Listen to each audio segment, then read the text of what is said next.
Bom, pessoal, então essa é a nossa aula número 13. Aqui a gente vai começar um novo capítulo lá do Halliday, o capítulo número 6, que trata do Teorema da Energia Cinética e do Trabalho. Bom, então, energia cinética, vamos definir o que é energia cinética. É energia associada ao movimento da partícula.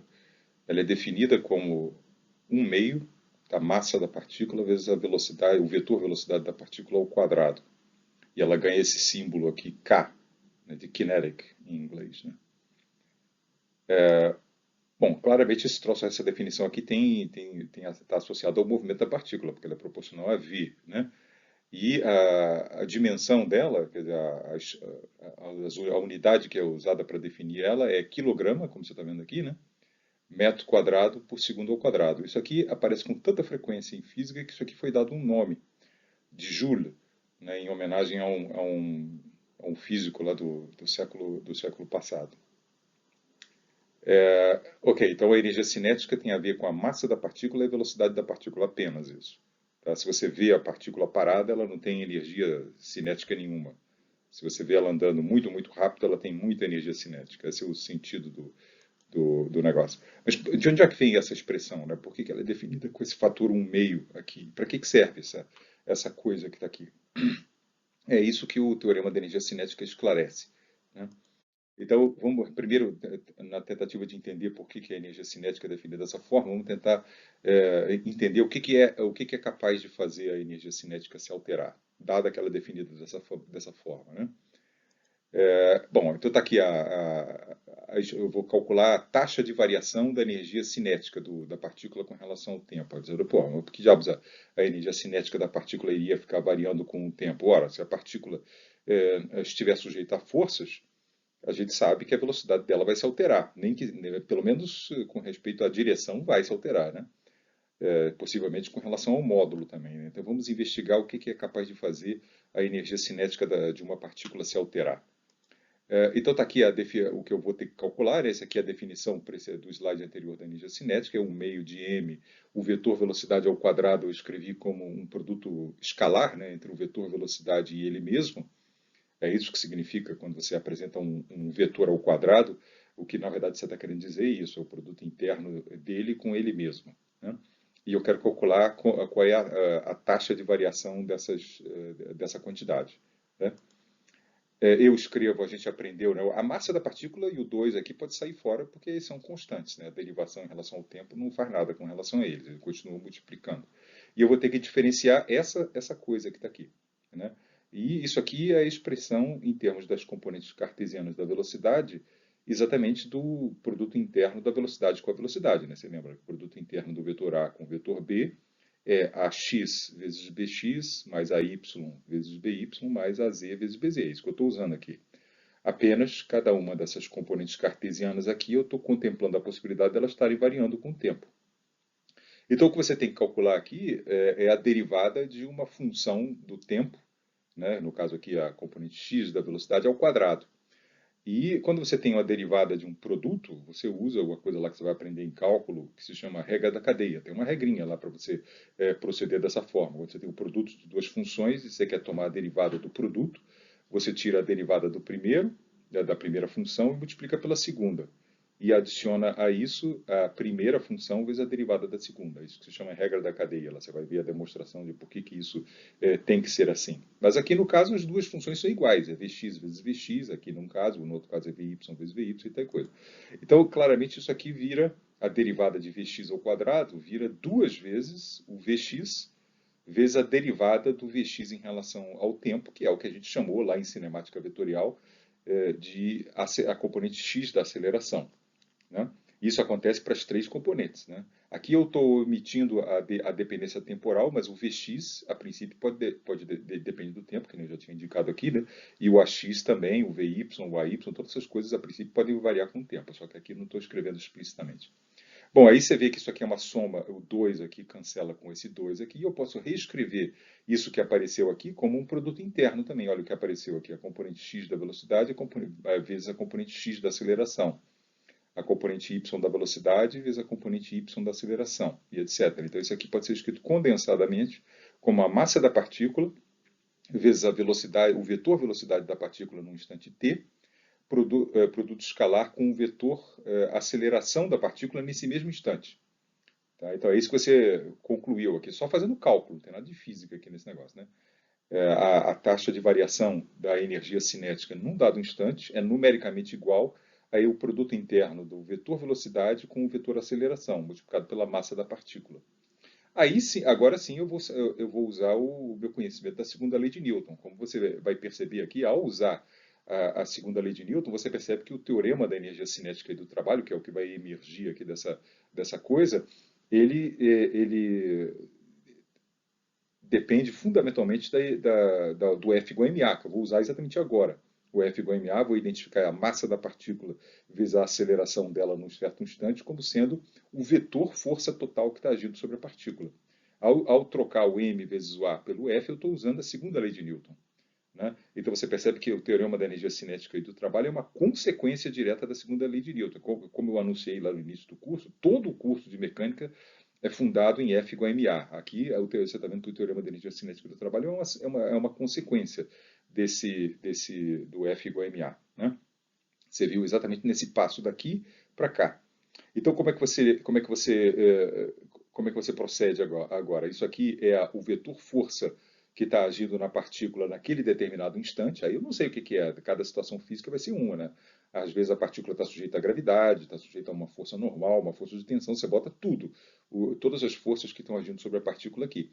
E essa aqui é a velocidade, naquele instante é a mesma velocidade que entrou ali em cima, que é usada para calcular a energia cinética. Né?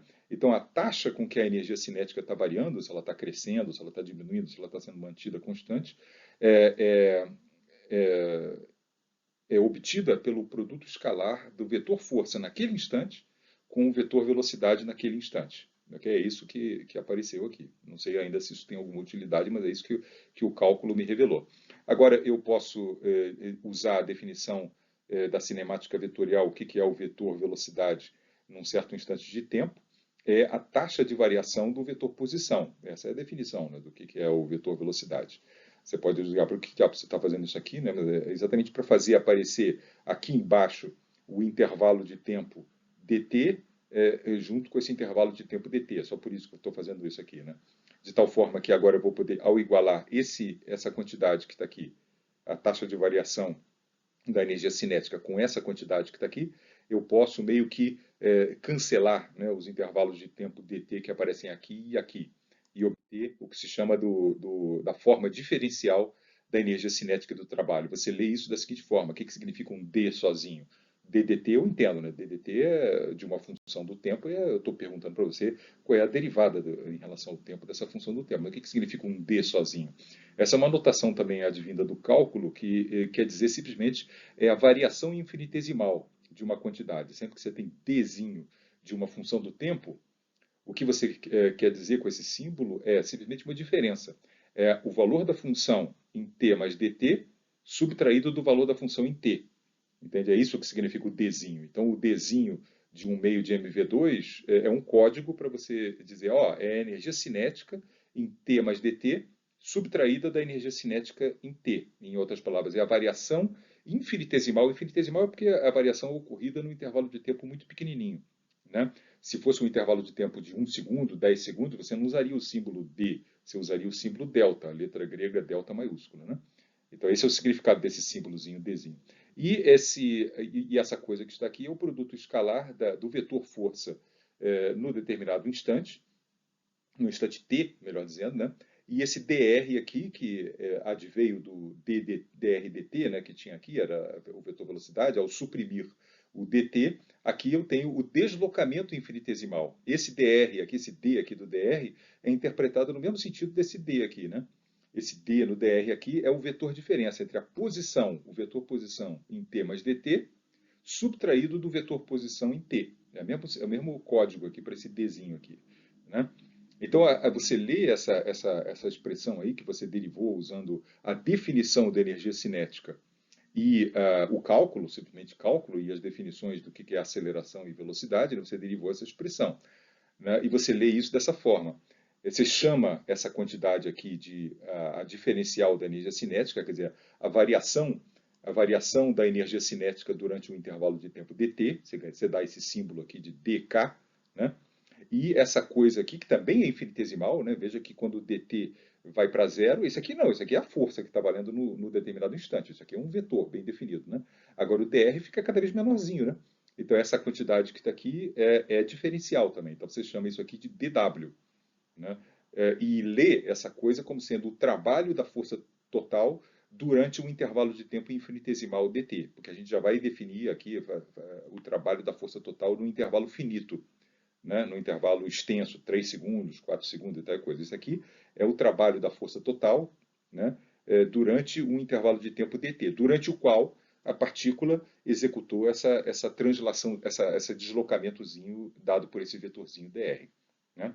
Isso é o que se chama o teorema da energia cinética do trabalho. Ele relaciona a variação infinitesimal da energia cinética ocorrida no intervalozinho de tempo dt com esse produto escalar aqui, da força total com o deslocamento ocorrido naquele mesmo intervalo de tempo.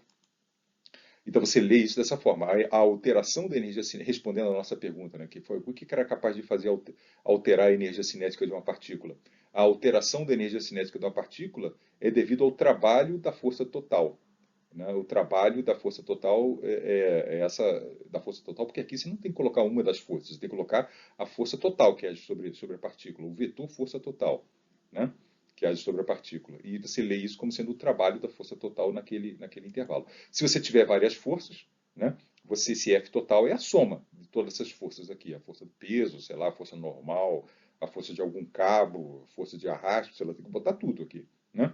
E aí você pode, inclusive, nesse produto escalar que está. E o dr é o deslocamento total, né, que a partícula efetuou naquele intervalo de tempo dt, sujeita a essa força total, F1 mais F2 mais F3. Você pode calcular esse produto escalar aqui aos pedaços, aqui sem problema nenhum, e dizer, ó, esse pedacinho aqui é o trabalho infinitesimal do peso, por exemplo, se esse F1 for o peso, esse já aqui é o trabalho total da força normal, esse aqui é o trabalho total do cabo, sei lá, você pode compor os trabalhos em pedaços aqui, sem problema nenhum. Né? Só para. Isso aqui dá a impressão que é um troço meio acadêmico, não serve para nada, porque troço meio inútil essa expressão, mas eu vou mostrar que isso aí permite você prever, simplesmente contemplando a força total para onde que ela aponta e o deslocamento que a partícula está executando, permite você antecipar se a velocidade da partícula está crescendo ou está diminuindo. Olha só. Imagina que a partícula está sujeita a uma força total aí, misteriosa aí, não é só o peso, né? Isso aqui não é uma parábola, né? Sei lá, é o peso, alguma coisa maluca aí, e ela está descrevendo essa trajetória que está aqui. Num instante t, ela está aqui. Num instante t mais dt, ela está ali. Né? Nesse instante aqui, a energia cinética dela era K1.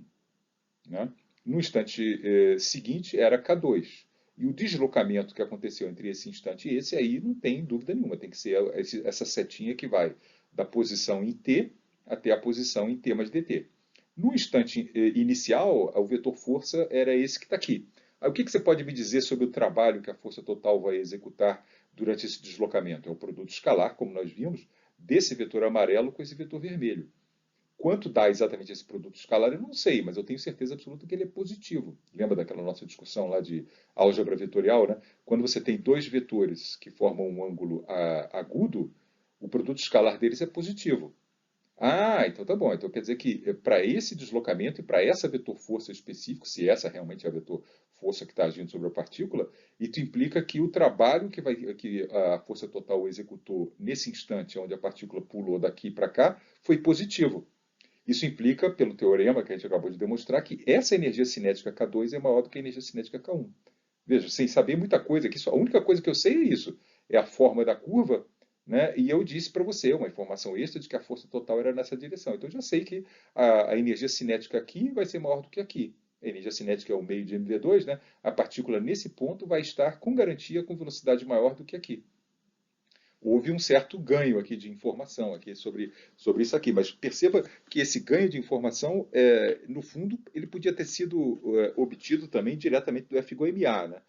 Mas ele foi, porque esse teorema aí, no fundo, estava escondido o tempo todo lá dentro do FGOMA, né?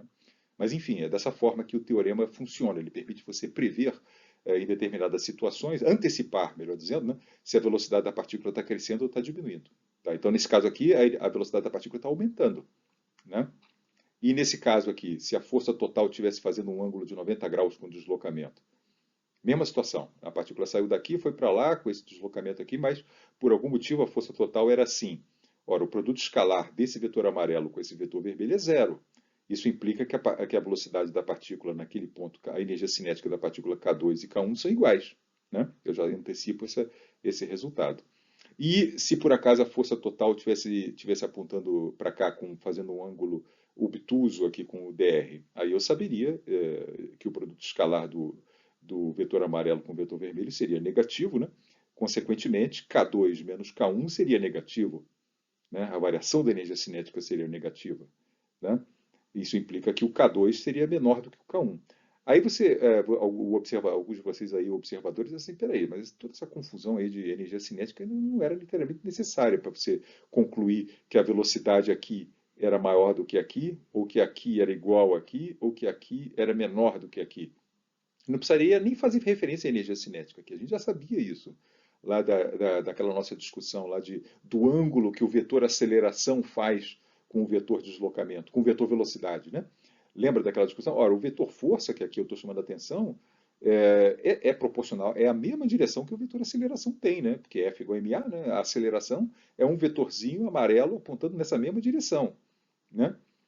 É esse vetor amarelo aqui, de fato, dividido pela massa da partícula, mas então aponta nessa direção. Então, se eu tivesse lá naquela aula lá de cinemática vetorial, já não me lembro mais qual era uma daquelas primeiras lá, tivesse desenhado, ó, o cara está fazendo essa curva aqui e a aceleração, o vetor aceleração dele é essa seta amarela, e eu quero saber, a velocidade aqui é maior do que aqui. Você ia dizer imediatamente, não, a aceleração, a velocidade aqui é maior do que aqui porque a aceleração está fazendo um ângulo agudo, aí lá você diria com o vetor velocidade aqui em K1. Né? O dr aqui, como você pode perceber, no limite onde o intervalo de tempo é muito pequenininho, ele aponta na mesma direção da velocidade. Né?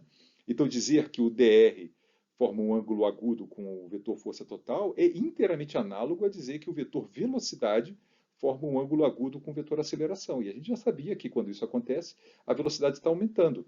Você já sabia que quando o vetor velocidade e o vetor aceleração são ortogonais, o módulo da velocidade não está se alterando. Só que aqui eu estou dizendo isso em termos de energia cinética. Né? E você já sabia que quando o vetor velocidade e o vetor aceleração formam um ângulo obtuso, a velocidade está diminuindo, o módulo, né, da velocidade está diminuindo. Aí aparece a suspeita. Pô, então dá a impressão que você está dizendo a mesma coisa que você disse lá naquela aula lá de cinemática vetorial, só que de uma maneira incrivelmente mais complicada. Em vez de falar simplesmente magnitude da velocidade, você está introduzindo esse conceito esdrúxulo aí de energia cinética. Ao invés de chamar atenção para a aceleração, você simplesmente está usando a lei de Newton para chamar atenção na força total. Num certo sentido, é verdade. A energia, a informação contida no teorema, na forma diferencial do teorema da energia cinética do trabalho, não é muito mais informação do que o que você tinha lá naquela situação lá da cinemática vetorial. Mas o conceito de energia cinética ele é usado de uma maneira muito mais ampla, né, do que o conceito de módulo de velocidade exclusivamente. Né? Então, essa digamos assim, a justificativa de apresentar aqueles resultados que, num certo sentido, a gente já sabia, né, sobre o ângulo da aceleração com a velocidade, só que agora em termos do ângulo da força total com o vetor de deslocamento, essa é a utilidade. Bom, a gente vai ver várias aplicações aqui, você vai ver que o teorema da energia cinética do trabalho, ele digamos, num certo sentido, ele torna mais fácil você usar aqueles conceitos a respeito da orientação relativa da velocidade com a aceleração. Nesses termos aqui fica muito mais intuitivo você usar aqueles conceitos. Mas, num certo sentido, honestamente, você está usando simplesmente aqueles conceitos, sim. Então, agora, somando uma série de trabalhozinhos infinitesimais. Então, lembra da definição, né? O trabalhozinho infinitesimal é a soma, desculpe, é a soma, é o produto escalar entre o vetor força, no determinado instante, e o vetor deslocamento ocorrido no intervalozinho, né? Então, suponha que você vai, agora eu vou do ponto A até o ponto B, sujeito o tempo todo a partícula, né, vai do ponto A até o ponto B ao longo dessa trajetória, estou informando a você, não tem como você concluir que é isso. Né? E o tempo todo age sobre ela uma certa força total, que eu representando aqui por esses vetores amarelos. Eu só representei a força total em 4 instantes, mas em qualquer instante que a partícula está andando aqui, ela está sujeita a uma força total. Né? Então, por exemplo, nesse intervalo aqui, quando a partícula está passando exatamente por aqui, no instante subsequente, dt, ela vai estar aqui. Então, o deslocamento dela é esse vetor dr que acontece exatamente ao longo da curva, por definição, né? Ela estava aqui e foi parar ali, o deslocamento dela é esse vetorzinho pequenininho aqui. No instante precedente, o vetor força é esse amarelo. Então, o trabalho ocorrido nesse instante, entre esse instante e aquele ali, é o produto escalar desse vetor amarelo, compridão aqui, com aquele vetorzinho vermelho ali. Tá certo? No próximo instante, nesse aqui agora, o vetor força possivelmente se alterou um pouquinho. Eu exagerei aqui a alteração, mas enfim, ele se alterou um pouquinho, está apontando em outra direção, está menorzinho e tal, né? E o vetor de deslocamento é esse vetor de deslocamento está aqui. Agora eu teria que somar esse vetor, produto escalar desse cara com aquele ali. Então, somar os trabalhos infinitesimais significa dividir, o deslocamento total da partícula em um monte de passinhos. POC, POC, POC, assim. E em cada um desses POC, POC, POC aqui, você calcular o produto escalar aqui da força total no instante primeiro, né, do intervalo, e o vetor de deslocamento. Aí você, pô, esse negócio vai ser impossível de fazer. Como é que eu vou somar aqui? Eu vou precisar saber o vetor força em cada instante? Vai ter que saber. Vou ter que saber o deslocamentozinho em cada instante? Vai ter que saber. Mas é isso que seria o necessário para você somar os trabalhos infinitesimais e calcular o que seria, sim, agora o trabalho da força total entre o instante TA e o instante TB. Né? Sair dessa coisa aqui, tirar esse D que está aqui, né, que só permite você calcular o trabalho num deslocamentozinho infinitesimal, e agora tratar um deslocamento finito aqui. Né? Então vamos ver o que seria aqui. A soma desses trabalhozinhos aqui, de acordo com o teorema da energia cinética e do trabalho, o primeiro aqui, essa vetor força com esse cara que está aqui, pelo que a gente já tinha visto, é a energia cinética nesse instante menos a energia cinética em A. Okay? No instante posterior, o trabalhozinho que você vai somar, né, vai ser essa energia cinética menos essa. Aí você percebeu o que aconteceu com relação à energia cinética desse ponto intermediário aqui, né? Ele foi contabilizado positivamente quando eu calculei esse produto interno do vetor força em A vezes o deslocamento, depois ele foi contabilizado negativamente. Quando eu somo as variações de energia cinética daqui para cá, com a variação da energia cinética daqui para cá, com a variação da energia cinética daqui para cá e tal e coisa, e somo todas essas variações de energia cinética, eu obtenho, no final das contas, a variação total da energia cinética, quer seja a energia cinética em B menos a energia cinética em A, que é o lado esquerdo dessa expressão. Isso aqui é a soma de todos os dKs. Esse dK ocorrido daqui para cá, mais esse dK ocorrido daqui para cá e tal coisa. E o que cada um desses dKs é? Cada um desses dKs é o produto escalar do vetor força quando a partícula está no ponto R, produto escalar com o vetor de deslocamento ocorrido. Esse é o símbolo que se dá aqui. Essa soma de um bando de coisas aqui, você representa em cálculo como sendo uma integral. Esse S aqui até lembra um Szinho, né? Um S compridão aqui. Né? Então você lê isso aqui dessa forma. É a integral do produto escalar do vetor força num determinado ponto onde a partícula está passando, aqui, por exemplo, ou ali, por exemplo. Né? E esse vetor aqui é o deslocamento que a partícula vai sofrer no intervalo posterior, e você tem que somar esses produtos escalares aqui, que você reconhece como sendo o dW, né? Desde esse ponto até esse ponto. Isso aqui é mais um símbolo do que você está fazendo. Né? E, obviamente, a gente não vai aqui existe uma maneira de você definir esse produto escalar aqui que se chama. Esse produto escalar, desculpa, essa integral que se chama integral de linha. Você vai aprender isso depois que você já estiver mais confortável com integrais normais. Você vai aprender isso aqui quando você aprender cálculo vetorial. Isso aqui que se chama o trabalho da força total, porque é ela que entra aqui, né? No intervalo onde a partícula estava em A e foi para B. É assim que você lê. E o teorema da energia cinética do trabalho diz que a variação da energia cinética nesse intervalo finito agora, né?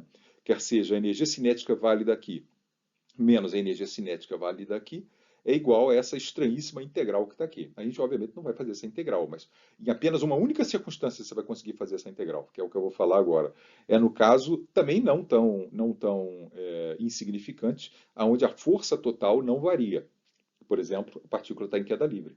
Força-peso. Força-peso é um vetor que aponta sempre na mesma direção. Né?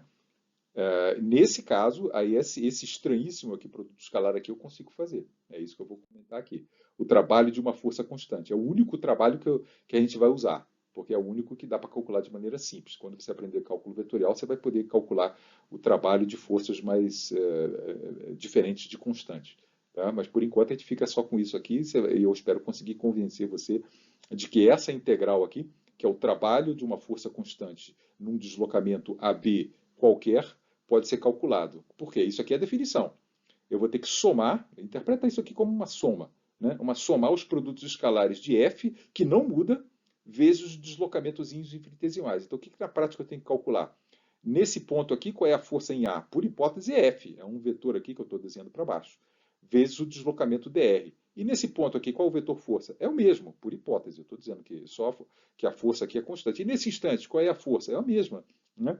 Então, a única coisa que muda nesses produtos escalares aqui não é o F é o mesmo em todos os instantes. É o dr. Olha só, o dr nesse instante é esse vetorzinho que está aqui. Já naquele instante ali, ele está mais deitadinho ali, né? Ali ele está apontando meio que para baixo. O dr é que tá variando. Né? Então, o produto escalar de um vetor com um monte de vetores, né? Porque eu tenho esse dr, depois esse dr, né? Variado, eu posso usar, botar em evidência, digamos assim, né? É como se tivesse assim, o produto escalar de um vetor A com uma soma de um bando de vetores. O vetor B1 mais o vetor B2 mais o vetor B3 e tal e coisa. É isso, no fundo, que você acaba tendo. Né? Então, se eu somo todos esses vetores dr aqui, o que eu obtenho? Olha lá, é isso. Eu tiro o f aqui da integral porque ele é uma constante. Né? Então eu tenho que, no final das contas, tomar o produto escalar do vetor força com a soma vetorial dos vetores de deslocamentos. Né? Então isso aqui é a soma dos produtos escalares. E eu reconheci que, porque o f é constante, eu posso escrever isso como, primeiro calculando a soma dos drs vermelhinhos e depois tomar o produto interno com o f, que é o mesmo em todos os instantes de tempo. Mas essa soma desses vetores dr, por definição, eles já estão até montados aqui para soma vetorial, né? Olha lá, um vetor já está o vetor seguinte ali, que eu vou ter que somar com esse aqui, ele já está, o início dele já está na ponta do outro, né? Então, qual é a soma vetorial de todos esses vetorizinhos vermelhos aqui? Cálculo vetorial, né? Definição do que é soma de vetores. É esse vetor aqui, que vai do ponto A até o ponto B. Então, é isso que torna trivial aqui de você calcular o trabalho de uma força constante entre dois pontos A e B. Ele é simplesmente o produto escalar do vetor força constante com o vetor deslocamento entre A e B. Né? RB menos RA é a posição B subtraída, o vetor posição B subtraído do vetor posição A. Né? É um vetor que vai do ponto A até o ponto B, exatamente como eu indiquei aqui. É isso que torna o trabalho de uma força constante tão difícil quanto calcular um produto escalar. Né? Você se desaparece com esse monstro aqui, que é essa integral esdrúxula aqui, ele vira simplesmente isso. Tá? E aí você diz, pô, a força constante é o peso, né? O peso é constante, pelo menos esse caso importantíssimo aí, a gente vai conseguir calcular. Né? Agora imagina aqui que apenas a força F atuou no deslocamento entre A e B. Né? Eu não disse que era o caso, né? Eu disse simplesmente eu calculei o trabalho da força constante no deslocamento A e B. Agora estou dizendo algo a mais. Estou supondo que a partícula fez essa curva aqui sujeita apenas a essa força constante. Talvez não tenha sido isso, né? Porque sob uma ação de uma força constante, a trajetória é parabólica. Né? Mas enfim, imagina que isso aí é um ramo de uma parábola. Né? E aí eu pergunto a você, baseado no teorema da energia cinética do trabalho, se o F é a força total, você pode me dizer algo sobre a energia cinética ali em B e a energia cinética em A? O que o teorema diz? Ele diz assim, ó, o trabalho da força total entre A e B é igual à energia cinética em B menos a energia cinética em A. Ah, então tá bom. Então, se o bicho foi do A até o B apenas sob a ação de F, o trabalho da força F é o trabalho total. Né? Então, qual é o trabalho total dessa força F? Olha aqui, é esse vetor aqui, nesse caso específico, né? É esse vetor grandão ali, RB menos RA, produto escalar com F. Esse produto escalar aí, esse trabalho é positivo ou negativo? É negativo, né? O ângulo entre o F é para baixo aqui, né? E o vetor com quem? Olha lá, o F é para baixo aqui, ó, o F para baixo aqui. E o RB menos RA é assim, o ângulo entre os dois é obtuso. Então, eu não sei exatamente o valor dessa coisa, mas eu sei que é negativo. Se a única força que de fato age sobre a partícula é essa força F, então esse valor negativo é o trabalho da força total, porque o F é a força total, seria a força total nesse caso, né? E aí agora sim o teorema entra. O teorema só entra quando você calcula o trabalho da força total. Não adianta calcular o trabalho de uma das forças que está agindo sobre a partícula, que você não conclui nada sobre a variação da energia cinética. Mas se o F for a força total, aí você pode concluir que o trabalho da força total, nesse caso, seria negativo e a energia cinética em B teria que ser menor do que a energia cinética em A. Okay? Agora, um comentário sobre o resultado anterior. Esse resultado anterior pode ser pensado como uma espécie de uma equação de Torricelli vetorial. Está aqui o resultado anterior, né? Caso apenas uma força constante haja sobre a partícula, a gente tem que a variação da energia cinética da partícula entre dois instantes A e B, é isso que essa coisa que está aqui, né? A variação da energia cinética é igual à força constante, porque eu estou supondo que ela é a única força que está presente, produto escalar com RB menos RA, o de vetor de deslocamento entre A e B. Né? Isso, a definição do que é KB é isso aqui, né? Um meio de m, a velocidade no ponto B ao quadrado, significando, você já sabe, né? Isso aqui é o produto escalar do vetor velocidade em B com ele mesmo, né? Ou a norma do vetor velocidade B ao quadrado, é isso que significa esse símbolo aqui.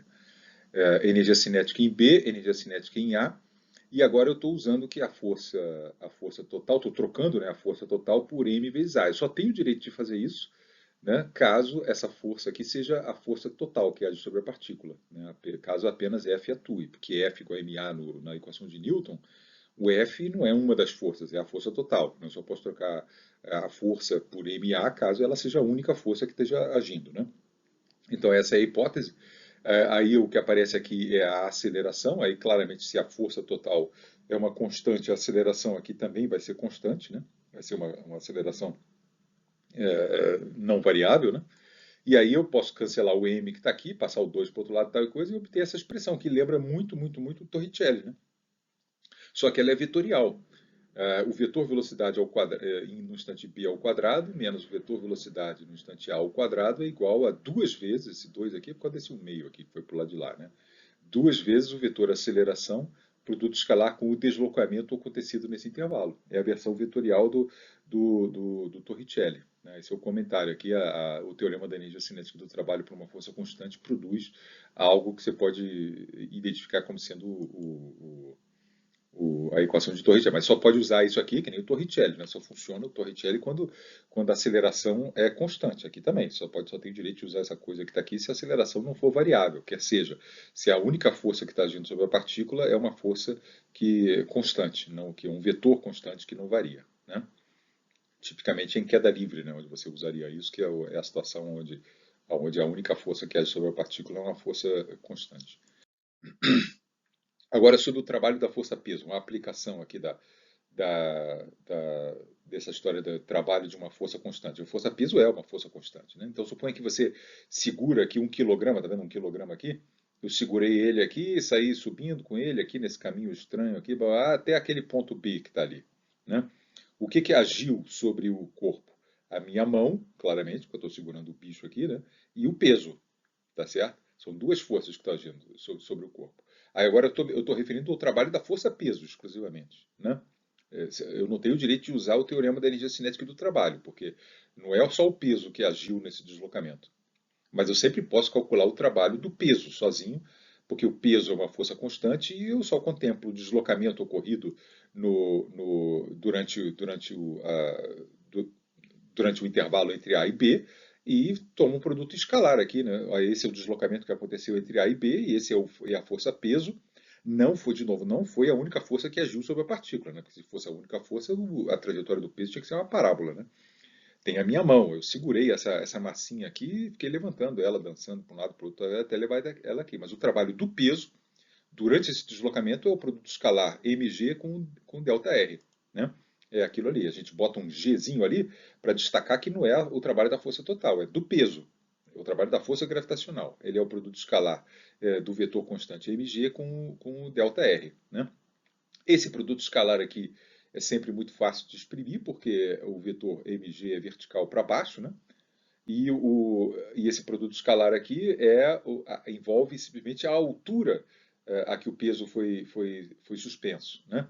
O produto escalar de ΔR por mg é o valor, né, mg, né, a massa da partícula vezes 9,8, vezes essa hipotenusa que está aqui, né, essa distância aqui, vezes o cosseno desse ângulo que está aqui, né? O cosseno desse ângulo que está aqui acaba produzindo, aqui quando você multiplica ΔR pelo cosseno desse ângulo que está aqui, acaba produzindo o seno desse ângulo que está aqui, né? Cosseno, bom, enfim, aí aparece aqui a altura que a partícula efetivamente foi suspensa, né? Isso aí é igual a menos, claramente é menos, né? O produto escalar desse azul com esse verde aqui é negativo, né? Porque esse ângulo aqui é obtuso, né?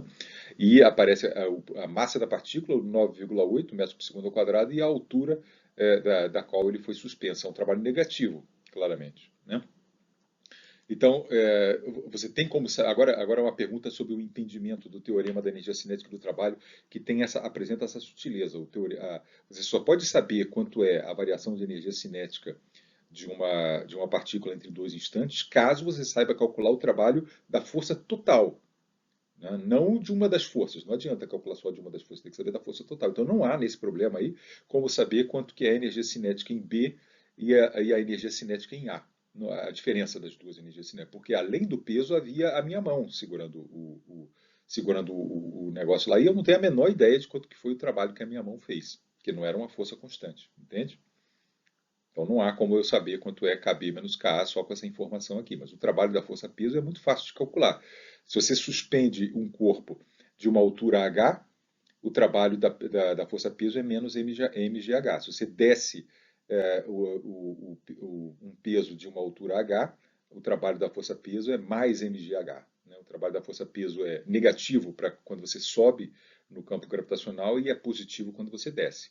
E ele é absolutamente trivial de calcular. É só contemplar a altura inicial e a altura final. Né? Se você subiu, o trabalho é mgh com sinal negativo. Se você desceu de h, o trabalho é mais mgh. Simplesmente é isso. No fundo, você está calculando essa coisa que está aqui. Né? Tá? Agora, usando o teorema da energia cinética do trabalho em algumas circunstâncias, você consegue usar, mesmo sem ser capaz de calcular o trabalho da força total. A princípio, para usar o teorema, você precisaria saber o trabalho da força total. Mas, muitas vezes, o trabalho e várias forças não são constantes. Né? Que nem nesse último exemplo aí, o trabalho da minha mão ali, eu não tenho a menor ideia de quanto que foi. Aí, muitas vezes, você supre a ignorância sobre o trabalho de forças não constantes com informações adicionais, digamos assim, né, sobre a variação da energia cinética, entende? Aí você meio que supre a ignorância do lado direito, né, que seria da teoria da variação da energia cinética do trabalho, do teorema da energia cinética do trabalho, né, com informações adicionais sobre a energia cinética num instante ou alguma coisa desse tipo aqui. Esses que são os exemplos aqui, a maneira como se usa espertamente, as maneiras espertas de usar o teorema da energia cinética do trabalho. Ok. Então, a primeira observação que é chave nessas aplicações é que algumas forças nunca trabalham. Tem certo tipo de força que aparecem com frequência em situações físicas, mas elas nunca trabalham. Uma delas é a força normal. Quando você tem um objeto escorregando aqui numa rampa, com ou sem atrito, não interessa. Né? A força normal nunca trabalha. A razão pela qual ela nunca trabalha é que, seja o objeto estiver descendo ou subindo, por definição, a força normal é ortogonal ao deslocamento. Né? O deslocamento, quando o objeto desce em contato com uma rampa, é, por definição, ortogonal à direção normal. É tangente à superfície, por definição, né? Então é, consequentemente, ortogonal à força normal. Então, a força normal, quando um objeto desliza escorregando numa superfície, ela nunca trabalha. Força de atrito, sim, trabalha. Mas força normal nunca trabalha. Outra força que nunca trabalha é a força de tensão num pêndulo. Por exemplo, você tem uma massa amarrada numa cordinha, a cordinha puxa, não empurra nunca. Né? Então ela puxa a massa nessa direção que está aqui, e a distância entre a massa e o ponto onde a cordinha está amarrada permanece constante. Em outras palavras, seja o pêndulo estiver descendo ou subindo, o deslocamento vai ser ortogonal à tensão sempre. A tensão nunca vai trabalhar num movimento pendular. Tá? Isso você já pode antecipar sempre que você tiver um problema desse tipo assim, onde você tem uma força normal ou uma força de tensão num pêndulo. Às vezes esse conhecimento de que Pode, por exemplo, no pêndulo, quem são as forças que agem aqui? São o peso e a tensão. Mas aqui você sabe que a tensão nunca trabalha, né? Então você já se torna capaz de utilizar o teorema da energia cinética do trabalho, porque a variação da energia cinética do pêndulo vai ser igual ao trabalho da força total. É isso que o teorema diz, mas das duas forças, só o peso trabalha. E trabalho do peso a gente sabe calcular, como você viu no slide anterior, entende? Quando você tem uma massa escorregando numa rampa de qualquer forma, né, sem atrito, as únicas forças que estão agindo é a força normal e o peso. E o teorema da energia cinética pode ser usado porque, apesar de existir a força normal, ela não trabalha nunca. Então, a variação de energia cinética, quando um objeto escorrega numa rampa, é unicamente devido ao trabalho do peso, assim como no caso do pêndulo. Entende? Então, quando a variação da energia cinética é informada, isso é uma outra maneira de, muitas vezes, de facilitar o uso do teorema. Muitas vezes você informa a variação da energia cinética e você pode inferir sobre o trabalho de uma força não constante. Por exemplo, de volta àquela história daquele peso lá que eu segurei e levantei. Então, suponha que eu tenho uma mala que está no chão, né? Ela está parada, né? Eu pego, seguro a mala, suspendo ela, durante a suspensão só tem a minha mão e o peso agindo, e coloco ela pousada sobre uma mesa, ok? Quando ela está pousada na mesa e quando ela está no chão, ainda tem a força normal, né? Mas durante a suspensão da mala, durante o deslocamento da mala, só tinha a minha força e a força e a força peso. Aí eu pergunto a vocês, qual foi o trabalho da minha mão? Aí você diz, porra, você acabou de dizer que você não tem como saber, porque a força da sua mão aí é uma força não constante, toda variável, tal e coisa. Sim, mas acontece que eu sei de quanto a energia cinética variou. A mala estava parada e continuou parada, então não houve variação de energia cinética nenhuma, né? Então, nessa circunstância, o trabalho total que foi feito pelas duas forças, minha mão e o peso, tem que se somar e dar zero. Ok? Porque eu informei a você que a mala estava inicialmente parada e continuou parada, você pode concluir que o trabalho do peso, que eu sei calcular, que é uma força constante, tem que ser o negativo do trabalho da minha mão. Entende?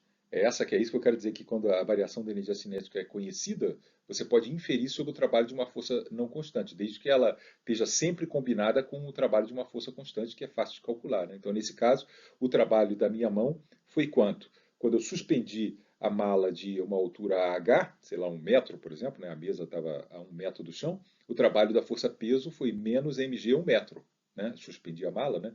A mala suspendeu-se, né? No campo gravitacional, então o trabalho da força-peso é negativo, menos mg 1 metro. Como não houve variação da energia cinética, então o trabalho da outra força, que é da minha mão, tem que ter sido exatamente igual a mais mg 1 metro. Ok? É isso que eu quero dizer. É uma utilização do teorema com a informação adicional sobre a variação da energia cinética. Né? Em outra situação, suponha que em vez de pousar a mala sobre o chão, eu tirei a mala do chão, que estava parada, né? Peguei ela, fiz um monte de círculos, dancei com ela, fui até a cozinha e tal coisa. Aí depois lancei ela a 1 metro de altura com uma velocidade de 3 metros por segundo. Né? Aí você assim, qual foi o trabalho da minha mão? Aí você fala, pô, impossível saber, o cara saiu andando, tal coisa. Não, basta você saber a variação da energia cinética que você consegue. Bom, se a bala estava parada e depois ela foi lançada a 3 metros por segundo, com velocidade de 3 metros por segundo, não interessa a direção, né? Eu sei qual é a variação da energia cinética. Né? A variação da energia cinética foi a energia cinética de lançamento, lá, né? 1/2 da massa da partícula vezes 3 metros por segundo ao quadrado. Essa foi a variação de energia cinética positiva. Ora, durante todo entre o processo de levantar a mala e lançar, só tinha a minha mão e o peso trabalhando. O trabalho do peso da situação inicial até o momento do lançamento é menos mg 1 metro, porque ela foi lançada a 1 metro, né? Ela foi menos mg 1 metro. É só contemplar o deslocamento da posição inicial e a posição final. Se eu fui até a cozinha, até a sala de estar, então não interessa.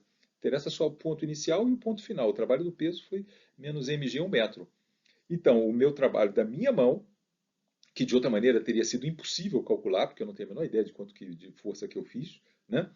E nem mesmo o deslocamento, foi um deslocamento inteiramente complicado, aí eu não teria como calcular a soma dos produtos escalares lá do vetor força da minha mão com os deslocamentos, mas eu sei, pelo teorema, que a variação da energia cinética, que é um meio de m vezes 3 metros por segundo ao quadrado, tem que ser igual ao trabalho da minha mão, mais o trabalho do peso, que eu acabei de dizer, que é menos mg 1 metro. Tá? Então eu sei qual foi o trabalho da minha mão. Tá? Então essa é uma maneira de calcular um trabalho de uma força absolutamente não trivial com o conhecimento da variação da energia cinética. Entende? A queda livre do skydiver, por exemplo, quando o skydiver, lembra daquela imagem da aula passada lá, quando os caras pulam lá da montanha, eles começam a descer com uma velocidade constante, né? Então, o cara está descendo aqui com velocidade constante. Quem são as forças que agem sobre ele? O mg e a força de arrasto, né? E a força de arrasto. Quando ele está com velocidade constante, qual é o trabalho, quando ele cai a uma altura de 1 metro, por exemplo? Qual é o trabalho da força de arrasto? Puta, é complicadérrimo, como é que eu vou saber isso? Como é que eu vou saber essa força de arrasto aí? Bom, na verdade você pode dizer assim, bom, enquanto a velocidade do bicho é constante, a força de arrasto tem que ser igual a mg para cima, né? Em geral, quando a velocidade está variando, a força de arrasto é complicadérrima de calcular, né? Mas quando o bicho está em velocidade terminal, a magnitude da força de arrasto é mg para cima, né? E então o trabalho da força de arrasto é o negativo do trabalho da força gravitacional. Outra maneira de ver isso é, se o bicho caiu 1 metro e a velocidade dele não se alterou, não houve alteração de energia cinética. Então o trabalho da força de arrasto, só tem força de arrasto e peso, né? O trabalho da força de arrasto tem que ser o negativo do trabalho da força peso que eu sei calcular. Entendeu? Essas são maneiras de você, com o conhecimento da variação da energia cinética, inferir o trabalho de uma força não constante. Então, aqui um exemplo de uma situação onde você tem o peso e uma força não trivial aqui. Você tem um sujeito, né, um espeleólogo, né, um cara que pesquisa cavernas e coisa, ele está ferido no fundo de uma caverna. E você vai puxar ele com um cabo, um elevador, essencialmente, né, ligado a um motor. O resgate é realizado em 3 etapas, cada uma envolvendo uma distância vertical de 10 metros. Então, o cara vai ser suspenso por 30 metros. Ele está aqui embaixo, imagina aqui, ele vai ser suspenso 10 metros, de uma maneira, depois ele vai ser suspenso de 10 metros de outra maneira e depois de ser suspenso de 10 metros de outra maneira. Durante toda essa subida aqui, o essencial é você prestar atenção que a única coisa que age sobre ele é o cabo e o peso, né? E o trabalho do peso a gente sempre sabe calcular. E aí, como ele vai informar sobre as velocidades aqui, você vai poder inferir o trabalho do cabo, que é o que ele está perguntando. Qual o trabalho realizado em cada uma das 3 etapas pelo peso e pelo cabo, né? Então está aqui, os 3 deslocamentos são assim. O primeiro 10 metros de suspensão, o sujeito estava parado no fundo da caverna e depois ele é acelerado, a velocidade dele é alterada até uma velocidade de 5 metros por segundo. Mas ele nem diz como que a velocidade é alterada, ele não diz que é movimento uniformemente variado, não diz nada, né? Só que era 0 metros por segundo a velocidade do bicho, passou a ser 5 metros por segundo. Em outras palavras, ele está informando você a variação da energia cinética. Depois, ele é içado com velocidade constante, de 5 metros por segundo. A velocidade depois, nos outros 10 metros, não se altera. É tipicamente do elevador. O elevador é assim, né? O elevador está parado, ele começa a ganhar velocidade, e depois de um certo instante ele tem velocidade constante, vai subindo com velocidade constante. E depois ele freia e para, né? É isso que está acontecendo com esse sujeito aí. E na última etapa, o sujeito é desacelerado até o repouso. Qual é o trabalho realizado em cada etapa? A massa do sujeito aqui é 80 kg. Então, isso aqui no início, a velocidade do sujeito é 0, e depois de 10 metros, isso aqui é 10 metros, tá? A velocidade dele é 5 metros por segundo. Essa é a etapa A. Qual foi o trabalho? Só tem peso, né? Agindo sobre o negócio, só tem essas duas forças. O tempo todo só tem essas duas forças. A força do cabo e a força do peso. Essa força que está aqui é constante. Essa aqui não. Eu, na verdade, nem sei. Ele nem dá detalhes sobre como que essa coisa aí varia. A não ser pela informação sobre o que está acontecendo com a velocidade, né? Então, daqui até aqui, qual o trabalho da força peso? Isso eu sei fazer, né? Porque a força peso é constante, esse tipo de coisa eu sei. Ela subiu quanto? 10 metros? Então é menos mg 10 metros. É esse que é o trabalho da força peso. Antes disso aqui, a energia cinética final, aqui nesse ponto, é 1/2 de 80 kg, é a massa do sujeito, e a velocidade dele nesse ponto aqui é 1000 joules. Então ele tinha 0 joules de energia cinética e depois ele passou a ter 1000 joules, ok? O trabalho da força peso está aqui. É menos, porque ele subiu, né? A massa do sujeito, 9,8, vezes o quanto ele subiu, 10 metros. Você multiplica tudo isso aqui, dá, aqui eu esqueci uma barra, né, metro por segundo ao quadrado. Aqui dá menos 7.840 joules. Qual foi o trabalho do cabo? Aí você vai calcular o trabalho do cabo pela definição, quer dizer, o produto escalar da força do cabo pelo deslocamento, eu não tenho como fazer. Porque eu não sei qual era a força do cabo aqui nesse instante, ele não diz nada disso. Né? Mas aí eu uso o teorema da energia cinética do trabalho e o conhecimento da variação da energia cinética para inferir esse trabalho não trivial. Como que se usa? Ora, só tinha o raciocínio é assim. A variação de energia cinética foi 1000 joules. Era 0 joules, passou a ser 1000 joules. E essa variação, de acordo com o teorema, só pode ser devida às únicas duas forças que estão agindo. O trabalho do peso, que eu soube calcular, e o trabalho do cabo, que é misterioso. Mas é exatamente assim que eu tiro o trabalho do cabo, pelo teorema. Né? O trabalho do cabo mais menos 7.840 tem que dar 1000. Então é aí que você conclui que na etapa A o cabo trabalhou positivamente 8.840 joules, para que a soma disso aqui com isso aqui resulte na variação observada de energia cinética. Entendeu? Na etapa B não houve alteração de energia cinética. Né? Então, qual foi o trabalho do cabo? Então, se não houve variação de energia cinética, o trabalho do cabo tem que ter sido igual ao trabalho, o negativo do trabalho do peso. Né? Então, o trabalho do cabo na etapa B foi menor, foi 7.840 joules. E na etapa C, o cara tinha 5 metros e desacelerou, ele nem diz exatamente como que o troço desacelera, ele nem diz se a aceleração é constante nem nada, mas não precisa dizer. Né? A energia cinética dele era 1000 joules e passou a ser zero. Então, a variação da energia cinética é menos 1000 joules. Então, o trabalho do cabo, mais esse negativo aqui, tem que produzir menos 1000 joules. Tá? Então, quanto que tem que ser o trabalho do cabo? Tem que ser mais 6.840 joules, para que somado ao trabalho do peso, que é o mesmo nas 3 etapas, que no caso aqui é menos 7.840, isso mais isso resulte o menos 1000 joules, que foi a variação de energia cinética na última etapa. Né? A variação de energia cinética na primeira etapa foi mais 1000 joules, a variação de energia cinética na segunda etapa foi 0 joules, e a variação de energia cinética na terceira etapa foi menos 1000 joules. A variação é sempre o depois menos o antes. Tá certo? Então, um exemplozinho aí de uso do teorema para você inferir o trabalho de uma força que é absolutamente não trivial. Né? Basta você saber qual é a energia cinética, a variação da energia cinética, você acaba sendo capaz de calcular o trabalho de uma força não trivial. Aqui é o exemplo de uma outra situação onde você tem, duas forças, mas uma delas não trabalha. Uma delas é aquela força normal que eu falei para vocês que nunca trabalha. Né? Então aqui você tem um bloco descendo uma rampa com esse formato e uma rampa em linha reta. Né? Aí você solta o bloco lá em cima sem atrito. Tá? Só tem duas forças agindo sobre o corpo. O peso e a normal. A energia cinética inicial é zero, porque eu disse para vocês que o bicho é solto em repouso. A minha pergunta é sobre a velocidade aqui no ponto final, a velocidade VB e a velocidade VB'.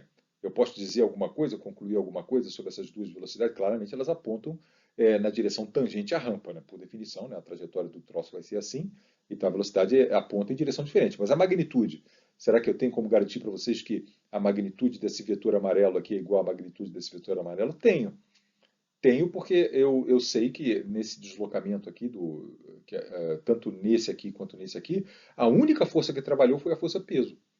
Se ambos os blocos desceram da mesma quantidade h, né, essa que é a hipótese que está sendo feita aqui, né, apesar da trajetória ter sido diferente num caso essa trajetória é mais rasante e no outro é uma trajetória mais vertical, devido ao fato do deslocamento vertical ter sido o mesmo nos dois casos, o trabalho da força peso foi o mesmo. Como é só ela que trabalha, então é só ela que seria responsável por uma variação da energia cinética do corpo. Né? Então, eu posso garantir, nesse caso aí, desde que as alturas aqui, né, a descida, né, seja a mesma nos dois casos, eu posso garantir, olha lá, o vetor de deslocamento ΔR num caso e o vetor de deslocamento ΔR' no outro, mas o trabalho da força peso é o mesmo nos dois casos. Né? É o mesmo nos dois casos, porque o produto escalar desse vetor verde com esse vetor azul, ou desse vetor verde com esse outro vetor azul, é o mesmo, né? Porque vai dar exatamente a variação de altura. Né? Vai dar exatamente a variação de altura, que é a mesma nos dois casos. Né? Então, segue que a energia cinética nesse ponto, ou melhor, a variação de energia cinética aqui tem que ser igual à variação de energia cinética aqui. Como? A energia cinética inicial é a mesma nos dois casos, então a energia cinética aqui tem que ser igual à energia cinética aqui.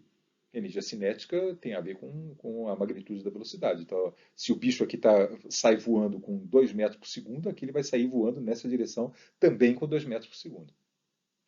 Ok? E o tempo de queda? O tempo de queda é o mesmo ou não é o mesmo? Aí esse é o comentário geral aqui. O teorema da energia cinética e do trabalho relaciona a variação da energia cinética com o trabalho da força. Ele não faz referência nenhuma a tempo. Né? Então, qualquer pergunta geralmente relacionada à duração de processos durante um movimento, ele não pode ser respondido pelo teorema da energia cinética do trabalho. O teorema da energia cinética do trabalho ajuda para você concluir sobre a velocidade num certo instante e a velocidade no outro, um é maior do que o outro, um é menor do que o outro, e coisas desse tipo. Mas a respeito de tempo, para você responder a pergunta sobre tempo, quanto tempo? É uma pergunta válida, né? Quanto tempo leva esse escorregão aqui? E quanto tempo leva esse escorregão aqui? Você tem que, para responder isso, aí não tem escapatória, você tem que usar F igual a MA mesmo. Né? Esse adicional aí que a gente está aprendendo na aula de hoje, aí, que é o teorema da energia cinética do trabalho, não tem serventia para perguntas envolvendo tempo em geral. Bom, agora eu vou finalizar aí com 2 outras aplicações do teorema da energia cinética do trabalho, mas antes eu preciso fazer um comentário aqui sobre o vetor aceleração. Na verdade, esse comentário aqui pertenceria mais apropriadamente lá para aquela aula do capítulo de cinemática vetorial. O comentário aqui é o seguinte: você tem uma partícula aqui fazendo essa trajetória azul aqui, nesse dado instante aqui, a partícula tem essa velocidade. A gente comentou lá naquela discussão de cinemática vetorial que o vetor velocidade é sempre ortogonal, tangente à trajetória, que nem eu tentei desenhar aqui, né? E que o vetor aceleração aponta para dentro da curva. Né? Esses foram os comentários que a gente aponta para dentro da curva, os comentários que a gente tinha feito sobre o vetor aceleração de maneira genérica. O vetor aceleração poderia apontar fazendo um ângulo obtuso com V, para dentro da curva, mas fazendo um ângulo obtuso com V, ou ortogonal ao V, ou fazendo um ângulo agudo. E a gente discutiu lá na ocasião que nessa circunstância aqui, quando o A está apontando contrário ao V, a magnitude do vetor velocidade está diminuindo. Quando o A é ortogonal ao V, aí a magnitude do vetor velocidade não está variando nesses instantes aqui, em torno desse instante fotografado. E quando o vetor aceleração faz um ângulo agudo com o V, aí o módulo do vetor velocidade está crescendo. Mas o A sempre aponta para dentro, ele nunca pode apontar lá para o lado de fora. Né? Agora, o comentário que eu vou fazer aqui é decompor, separar, né, o vetor aceleração num pedacinho, num vetorzinho ao longo do V, e num pedacinho perpendicular ao V. A gente chama essas 2 direções de direção tangente. Em cada instante tem uma direção tangente diferente. Por exemplo, nesse instante, a direção tangente é no mesmo sentido do vetor V naquele instante, né? Porque o vetor V é tangente nesse ponto. Mas nesse instante aqui, a direção tangente e a direção normal seriam outras. Tá? Isso é uma coisa meio bizarra, porque geralmente os nossos versores que a gente costuma usar para representar vetores, geralmente eles são fixos, né? A direção I, chapéu, J, chapéu e da coisa, isso não muda nunca, mas essa maneira de descrever o vetor é um tanto ou quanto inapropriada, digamos assim, ou inconveniente por conta do fato de que as direções a que ele se refere mudam com o tempo. Ele tem essa inconveniência, mas, no entanto, ele exprime algo que é perfeitamente inteligível. Né? Em qualquer instante, se você conhece a trajetória da partícula, a curva que ela traça, você sabe qual é a direção tangente. A direção tangente é essa que está aqui, né, que tangencia a curva naquele ponto. E a direção ortogonal é ortogonal à direção tangente. É pura e simplesmente assim. No movimento bidimensional, assim, não tem dúvida nenhuma sobre quem é a direção normal e a direção tangente. Num movimento, numa curva estritamente tridimensional, você teria que definir mais uma direção aí para as coisas serem bem definidas. Mas num movimento bidimensional como esse aqui, não há dúvida nenhuma. Só tem uma direção tangente perfeitamente bem definida e uma direção ortogonal a ela, que é essa que está aqui. Bom, aí o que eu vou fazer? O vetor V, ele por definição, né, pela sua propriedade, melhor dizendo, ele só tem componente tangente, ele não tem componente normal nenhuma. Isso foi aquela discussão lá de cinemática vetorial. Mas o A pode ter tanto um pedacinho ao longo de V, quanto um pedacinho ortogonal ao V, quanto um pedacinho normal. E o que eu quero comentar é sobre essas 2 componentes do vetor aceleração. A primeira componente, que a gente chama da componente tangencial do vetor A, por exemplo, no caso desse vetor A duas linhas aqui, a decomposição do vetor A em componente tangente normal seria um vetor verde aqui, quase mais ou menos do mesmo tamanho do V, e um vetor ortogonal aqui que chegaria na ponta do A. No caso dessa situação aqui, o componente tangencial seria zero do A. Ele não tem, só tem componente ortogonal à direção tangencial. E no caso desse outro cara que está aqui, a componente tangencial seria oposta à direção T chapéu e a direção normal seria essa que está aqui, né? Aí o comentário que a gente meio que fez lá na aula 5, se você quiser a derivação matemática precisa dessa expressão que está aqui escrita, que diz que a componente tangencial do vetor aceleração, ele é a taxa de variação do módulo de V colocado na direção tangencial, bom, que, o modo que a aceleração tangencial está ao longo do t, é claro, né? Por definição, tinha que ser. Agora, que a magnitude da componente tangencial tem a ver com a derivada do módulo de V com relação a dt, a gente meio que já suspeitava. É aquele fato que a gente já aludiu. Esse vetor aceleração linha aqui, ele tem componente tangencial positiva, se a componente tangencial é definida ao longo da direção do V, do sentido do V. E a gente já sabia, né, que esse tipo de aceleração implica que o módulo do vetor velocidade está crescendo. É consistente com isso aqui. A dúvida é que, por que diabos é exatamente? Por que eu não tenho um fator 1/2, 1/3 ou coisa que o valha, mas não tem. É exatamente igual à taxa de variação do módulo de V. Nesse caso aqui, onde o vetor aceleração não tem componente tangencial, isso implica que o dv/dt, que é a rapidez da partícula, que é a magnitude do V, né, não está se alterando, que a gente já sabia disso, né? E no caso, quando o vetor aceleração tem uma componente tangencial negativa porque a componente tangencial aponta nessa direção, né? Seria esse vetorzinho aqui, que sai daqui até aqui, que seria esse AT. A componente desse vetor nessa direção é negativa, né? E isso é consistente com o fato de que a gente sabe que nessa circunstância, quando o V aponta para lá e o A aponta para cá, a gente sabe que a magnitude do V está diminuindo. Pelo menos é consistente com o que a gente já sabia, que a magnitude do vetor aceleração, ou melhor dizendo, a componente a componente tangente do vetor aceleração seja exatamente igual à taxa de variação do módulo de V, existe uma derivação matemática, que é possível ser feito, mas vai ao longo das linhas lá da aula 5, mas eu não vou fazer aqui nessa aula. E, similarmente, você pode mostrar que a componente centrípeta ou normal, centrípeta e normal é a mesma coisa, são dois sinônimos, né? A componente centrípeta, ela vale a magnitude do vetor velocidade naquele determinado instante dividido pelo raio. Raio do quê? Aqui nesse troço não é uma órbita circular. Esse raio aqui é o que se chama do raio de curvatura da curva naquele instante considerado. Quer dizer, nesse instante considerado, todo instante, em qualquer curva, você pode definir um raio de curvatura, que é obtido colocando o círculo que tangencia a curva.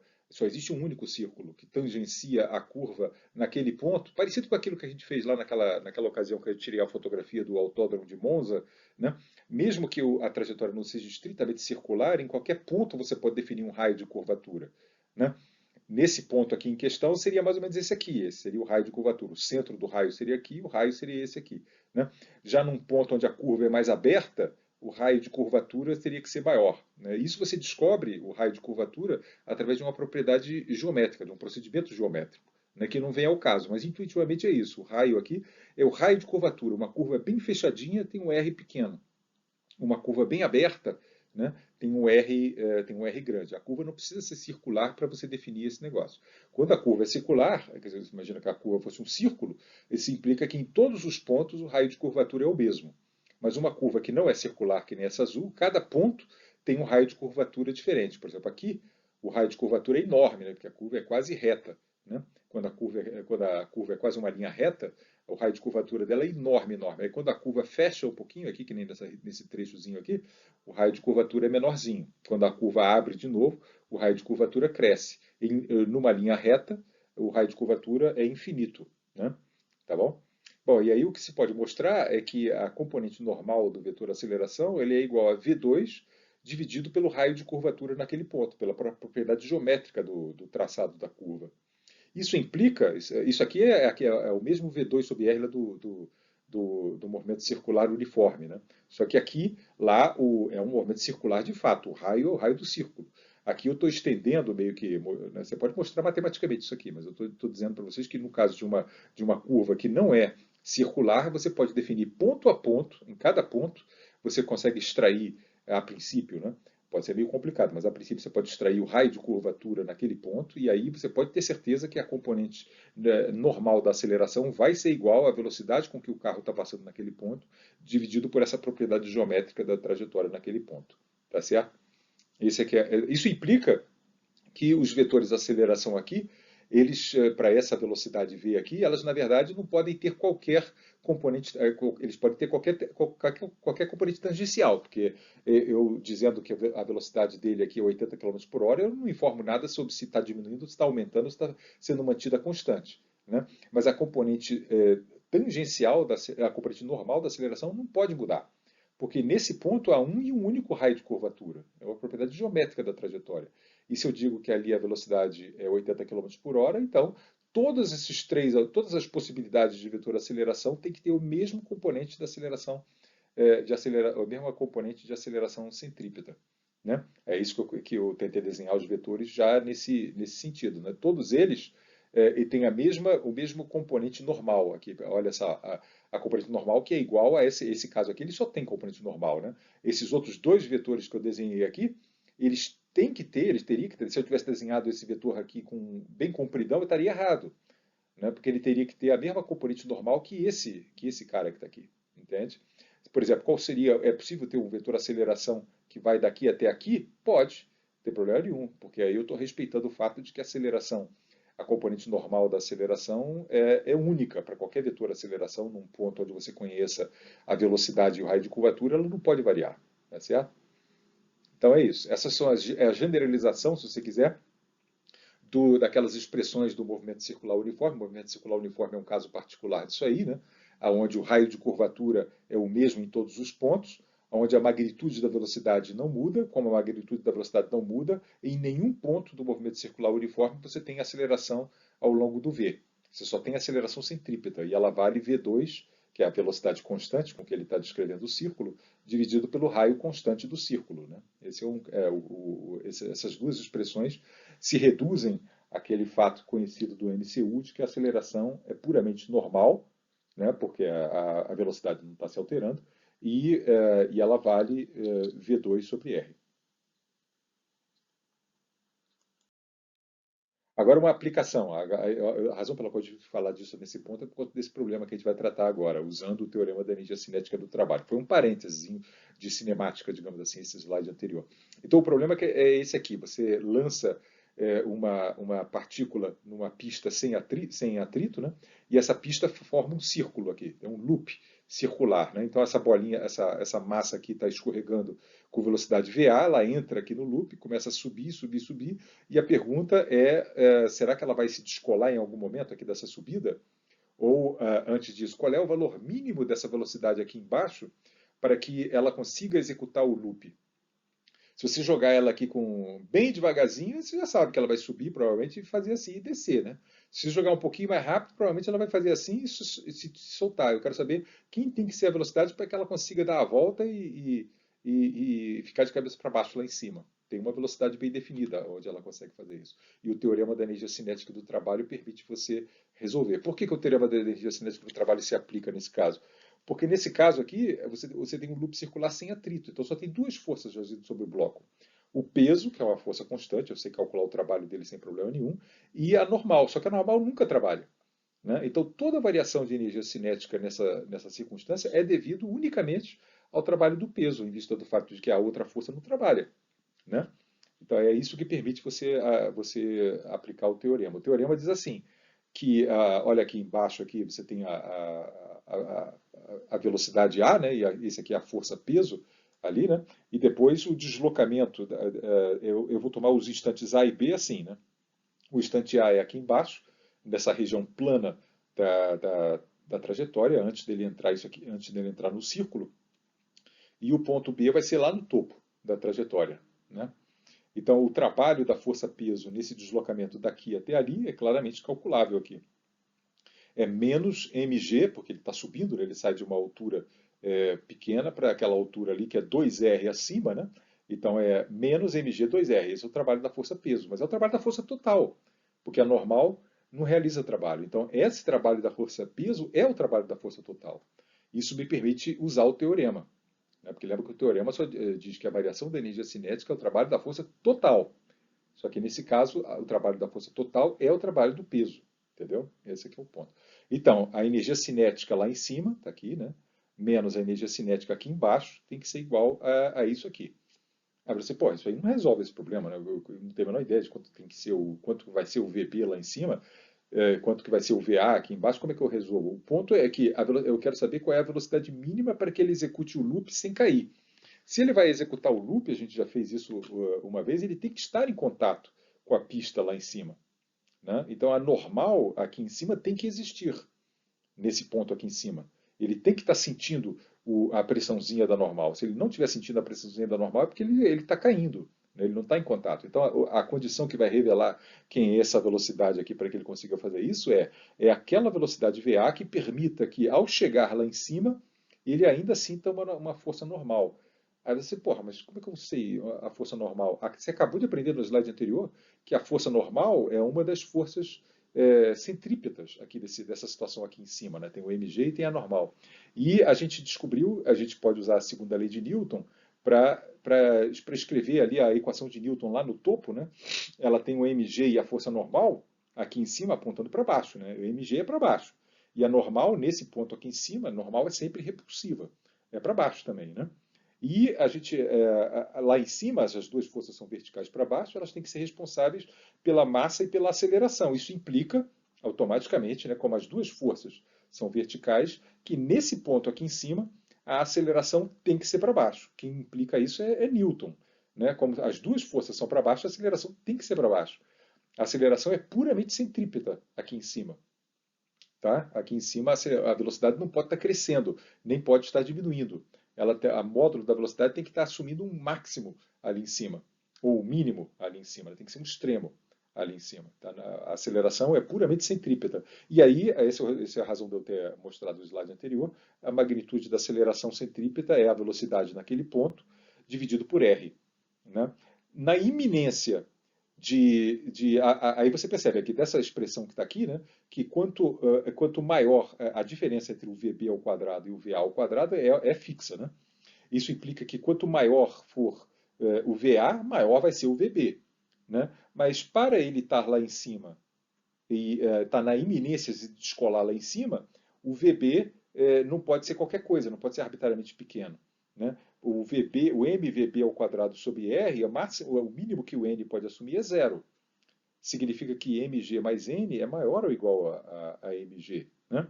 Isso implica que esse VB que aparece aqui no teorema, ele, contrariamente talvez ao que você imaginava, ele não pode ser arbitrariamente pequeno.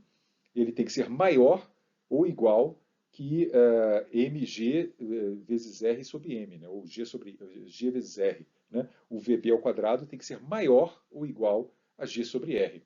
Porque o n nunca pode ser negativo. O n no máximo é zero. Né? Você descobrindo um valor mínimo para o VB, né? Para ele estar lá em cima, né? Para ele passar lá por cima, o VB tem que ter um valor mínimo. Isso implica que você descobre quem é o valor mínimo do VA, aqui usando o teorema. Né? Tendo o valor mínimo desse cara, eu descubro o valor mínimo do VA. Você descobre isso aqui, que o VA tem que ser maior, faça a continha aqui, né? Use que VB ao quadrado tem que ser maior ou igual que G vezes R, e aí transforme essa igualdade numa desigualdade para o VA, que se traduz assim.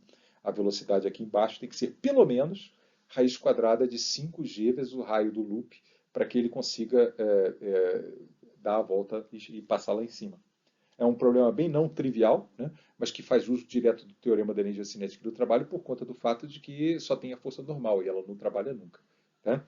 De outra, só o teorema não resolve o problema. Né? Eu tive que usar a equação de Newton lá em cima. Né? E o fato de que a normal é estritamente positiva. Tá certo? Ok, e se a velocidade for menor do que raiz quadrada, onde é que o bloco descola do loop? Né? Então, suponha que agora eu entro no loop aqui com a velocidade menor do que raiz quadrada de 5GR. O que vai acontecer? Bom, eu já sei que lá em cima ele não consegue passar. Ele não vai conseguir chegar lá em cima. Né? Porque para estar lá em cima, a velocidade B teria que ser pelo menos raiz quadrada de g sobre r. Não tem como, com essa velocidade menor do que raiz quadrada de 5g sobre r, ele estar lá em cima com velocidade raiz quadrada de g sobre r. Então, significa que ele vai chegar aqui em cima e vai descolar em algum lugar. Né? Aonde que o bloco descola? Aí, para responder a o ângulo aonde ele descola, eu vou representar através desse ângulo aqui. Ó. Eu traço uma vertical aqui e imagina que vai ser nesse ponto aqui que ele vai descolar. Então, eu quero identificar quem é esse ângulo. Será que esse ângulo é 10 graus, é 45 graus, é 95 graus? Quanto que é? É isso que eu quero responder.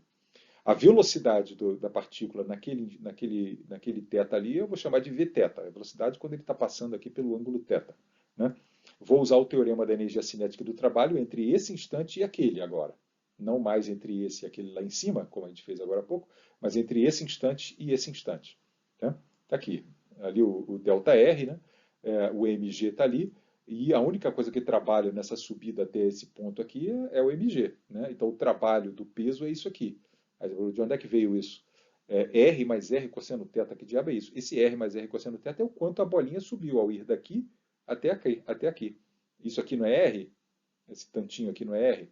E esse tantinho aqui, ó, mostrado daqui até aqui, é R cosseno θ. Então, o quanto a partícula subiu verticalmente ao ir daqui até aqui é R mais R cosseno θ. Como ele subiu, o trabalho do peso é menos, né? Menos mg vezes essa coisa. Esse é o trabalho do peso. Mesma coisa que antes, só que agora a expressão é um pouquinho mais enrolada. Antes, quando eu estava lá em cima, o quanto ele tinha subido era fácil, era 2R, né? Mas aqui envolve o próprio ângulo, né? E essa aqui é a variação da energia cinética. A energia cinética aqui menos a energia cinética aqui é igual a isso aqui. Esse é o teorema. Tá, isso só não serve. Eu tenho que usar a informação de que nesse ponto a normal se anulou, que é ali que ele perde contato. É isso que esse ponto tem de especial. A normal é zero ali naquele ponto. A componente normal da equação de Newton em θ, vamos ver o que está acontecendo ali em θ. Em θ você tem o puxão para baixo do mg e a normal que aponta para dentro aqui da curva. A normal é normal mesmo, na direção da normal. Né? Mas o mg, ele não contribui, só um pedaço do mg contribui para a aceleração ao longo da direção radial, ao longo da direção normal. E esse pedaço do mg aqui é esse tantinho aqui. Né? O vetor mg pode ser decomposto com um vetor daqui até aqui, mais um vetor que se chamaria de componente normal do peso e um vetorzinho que vai dali até aqui que se chamaria do componente tangente. Tangente porque é paralelo ao v, né? Tangente do peso. A componente normal da equação de Newton diz que a força peso, a sua componente para dentro da curva, é mg cosseno θ. Né? É só você reconhecer aqui que o θ aparece aqui e que o θ aparece aqui. Olha lá o θ. Esse aqui é o complemento do θ. O θ está ali. Né? Então, esse tantinho aqui, que é o pedaço do peso que é ao longo da direção radial, é mg cosseno θ, não é mg seno θ. Tá? E é normal, porque o piso aqui está empurrando esse cara para lá. Mas agora eu uso o fato de que a normal, na verdade, é zero naquele ponto. Né? A normal ali naquele ponto ali, se esse é o ponto onde ele vai pela primeira vez perder o contato, naquele ponto você sabe que ele tem de especial que a normal é zero. Significa que nesse ponto onde ele perde o contato, o V ao quadrado θ, que aparece aqui no teorema da energia cinética do trabalho, está diretamente relacionado à posição onde ele descola. Então, se você trocar esse V ao quadrado θ do teorema por essa expressão em termos de cosseno θ, você descobre, dado o VA aqui, né, você descobre em que θ que ele vai descolar. Né? Bom, o outro comentário aqui é que o cosseno θ, né, ele, por conta do fato de que o cosseno do ângulo onde ele descola, é isso que esse θ representa, né? O cosseno do ângulo onde ele descola é proporcional a um troço que é positivo. Né? Aí você percebe que o cosseno do ângulo onde ele descola é positivo. Isso implica, por exemplo, que o ângulo θ tem que estar entre 0 e 90 graus, que é só entre 0 e 90 graus que o ângulo é negativo. Você nunca vai poder acontecer de uma situação onde na subida ele descolar. Assim. Ele sempre descola depois que passa desse ponto aqui. Depois que passa desse ponto aqui, se ele descolar, ele descola ali, porque o cosseno θ tem que ser positivo. Só um comentáriozinho à parte. Né? Então tá bom, e aí fazendo isso que eu falei, né, trocando Vθ ao quadrado aqui, ou melhor, mVθ ao quadrado por mgr cosseno θ, você descobre essa coisa que está aqui. O cosseno do ângulo onde ele descola é dado pela velocidade, a velocidade de entrada, né, dividido por... Bom, faça a continha aqui que você vê que é isso aqui. E esse número que está aqui ele tem que ser positivo, né? Eu sei que ele tem que ser positivo porque o cosseno θ tem que ser positivo, tá? Então você não pode, o VA aqui, ele tem um limite inferior também, ele não pode ser pequeno, pode ser zero, por exemplo, né? Se ele for zero aqui, você vai encontrar cosseno θ igual a menos 2/3, e não pode, o cosseno θ tem que ser positivo. O ângulo onde ele descola é garantidamente, por conta dessa expressão aqui, garantidamente entre 0 e 90. Essa expressão tem que ser suplementada pelo comentário de que o ângulo tem que ser maior ou igual que zero, né? Isso implica que esse VA aqui ao quadrado, ele não pode ser menor, o VA ao quadrado, né? Ele não pode ser menor do que 2 vezes GR. Né? Ele no mínimo pode ser a raiz quadrada de 2GR, né? Que é menor do que a raiz quadrada de 5GR. Né? Então, se o bicho entra aqui no loop com uma velocidade entre raiz quadrada de 2GR, que garante que isso aqui é positivo, e raiz quadrada de 5GR, que garante que ele não chega lá no topo, significa que ele vai descolar em algum ponto daqui até aqui. E o ponto onde ele descola é dado por essa equação aqui. Tá? Então, o resumo do loop circular é assim: se ele entra no loop com uma velocidade maior do que essa que está aqui, ele consegue chegar lá em cima. Né? Ele executa o loop sem descolar. Ele sobe, passa lá em cima com uma certa velocidade VB, e aí consegue uma velocidade VB maior do que raiz quadrada de G sobre R, né? Com uma normal existente lá em cima, e dá a volta no loop, consegue dar a volta. Se a velocidade estiver entre raiz quadrada de 2GR e raiz quadrada de 5GR, ele descola aqui em algum lugar. Ele entra aqui, vai perdendo velocidade, e chega aqui com uma certa velocidade, mas aí a normal apaga. A normal é zero, significa que se descola da mesa, da rampa, né? E aí cai em queda livre, a partir daqui. Ele nunca para. Né? E se ele entrar com uma velocidade menor do que raiz quadrada de 2GR? Aí ele nem consegue passar do 90 ali, se a velocidade dele for entre 0 e raiz quadrada de 2GR. Aí ele só sobe até um pontozinho aqui, antes do 90 graus aqui, né? 0, 90 e 180. Ele sobe, para e desce. É isso que acontece. Tá? É isso que é o resumo. Né? Essas são todas as possibilidades. Velocidade muito pequenininha, ele chega aqui, sobe e desce. Nem chega a passar desse ponto aqui. Se você dá um pouquinho mais de velocidade, ele sobe, preguiçosamente, chega aqui, pof, cai. Né? E se você dá uma velocidade maior do que a raiz quadrada de 5GR, ele consegue dar a volta completa. Veja só quanta coisa a gente aprendeu aqui usando só o teorema da energia cinética do trabalho, mas não só o teorema. Né? A gente teve que usar também a equação de Newton. Tá? Tem vezes que a equação de Newton tem muito mais informação do que o teorema, né? Nunca esqueça isso. Né? O teorema foi derivado da equação de Newton. Ele é um atalhozinho que, em algumas circunstâncias, te informa coisas mais rapidamente do que o uso do F igual a ma. Mas aqui, eu tive que usar a equação de Newton e dizer que aqui, né, calcular a aceleração normal, né, e relacionar com as forças nessa direção, aqui nesse ponto aqui, né, ali também e tal. Eu tive que usar a equação de Newton também. E por último, esse probleminha aqui do iglu, que é parecido com esse aqui. Você tem um hemisfério aqui sem atrito, né? E você tem uma pedrinha de gelo. No iglu aqui é só para dizer que não tem atrito, né? E aí essa coisinha escorrega aqui pelo esse hemisfério aqui, e o que acontece, o movimento é assim, você solta ele, qualquer velocidade pequenininha aqui, ele começa a escorregar. Aí vai ganhando velocidade, até que ele chega num ponto aqui onde ele descola do hemisfério. Ele não faz, você não imagina que ele executa o movimento assim todo, não é assim. Ele vai descendo colado aqui no iglu e chega um ponto aqui onde ele descola. E aí segue numa trajetória parabólica. Eu quero saber aonde que ele descola. Aonde que o bloco, qual é o ângulo θ onde o bloco descola do iglu. É parecido com esse último problema aqui do ponto onde a bolinha descola do loop circular. Então, só que é um arranjozinho um pouquinho diferente.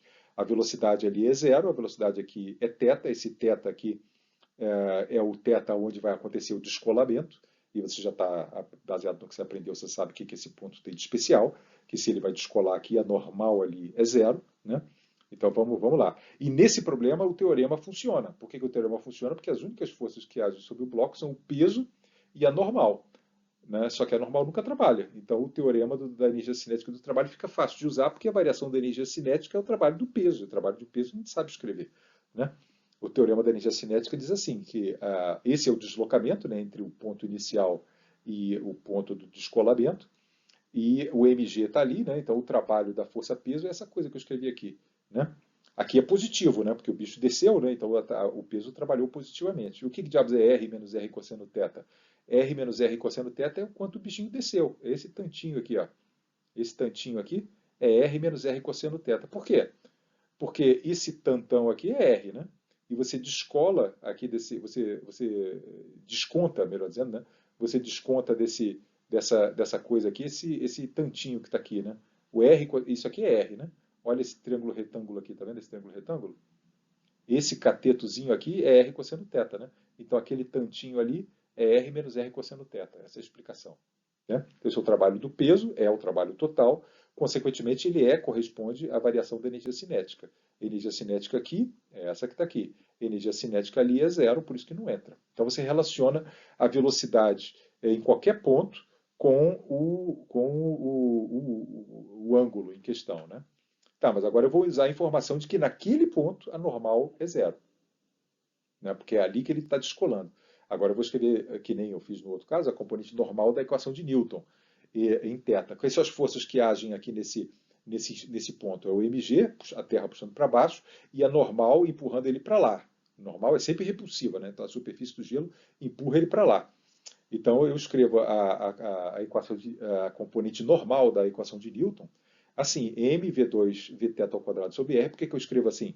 Porque eu aprendi lá, 2 slides atrás, que a componente normal da aceleração, em qualquer situação, não precisava nem ser um círculo isso aqui, ela é igual à velocidade da partícula ao quadrado sobre o raio de curvatura. Só que o raio de curvatura aqui é o raio de curvatura do hemisfério, né? É conhecido. Isso aqui é a componente normal da aceleração, que aponta para dentro. Né? A curva que o bicho está fazendo é assim, né?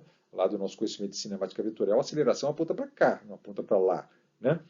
Então, quem são as componentes de forças nessa direção, para dentro aqui da curva?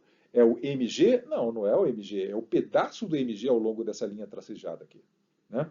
Eu tenho que decompor o mg num pedacinho aqui, mais um pedacinho tangente. O pedacinho tangente não me interessa, só esse pedacinho aqui. Né? Isso é que me interessa. Aí você percebe que o θ está aqui e o θ está bem ali. Né? Então, a componente normal do peso é mg cosseno θ. E a normal, por que diabos ela entrou com o sinal menos aqui? Porque ela aponta para fora. Né? E essa velocidade que está aqui, a componente normal aqui, o sentido positivo dela é para dentro. Então o mg cosseno θ entra positivo e a normal entra negativa. Tá certo? Aí sim que agora eu uso o fato de que nesse ponto do descolamento o n é zero. Né? É a mesma coisa que eu usei ali. Ali eu destaquei ali o triângulozinho. Né? A normal ali é zero, então é igualzinho o problema. Então, a velocidade no ponto do descolamento está diretamente relacionada ao cosseno do ângulo do descolamento. Eu posso trocar esse cara que está aqui por essa expressão aqui, que é gr cosseno θ. Tá certo? E aí eu descubro, eu obtenho uma equação, botando isso aqui, o teorema da energia cinética do trabalho me fornece uma equação para o cosseno θ. Tá ali. O cosseno θ é igual a 2/3. O bloco vai se descolar num ângulo θ tal, que é o cosseno, cujo cosseno é 2/3. Então, esse ângulo aqui é o arco cujo cosseno é 0,66666 e tal coisa. Tá certo? Aí isso dá esse número aqui, dá esse ângulo curioso aqui, 48 graus. Né? 48 graus, um pouquinho além do 45. Você descola, o gelo permanece em contato com o hemisfério até 48 graus. E depois? Depois ele sai voando, né?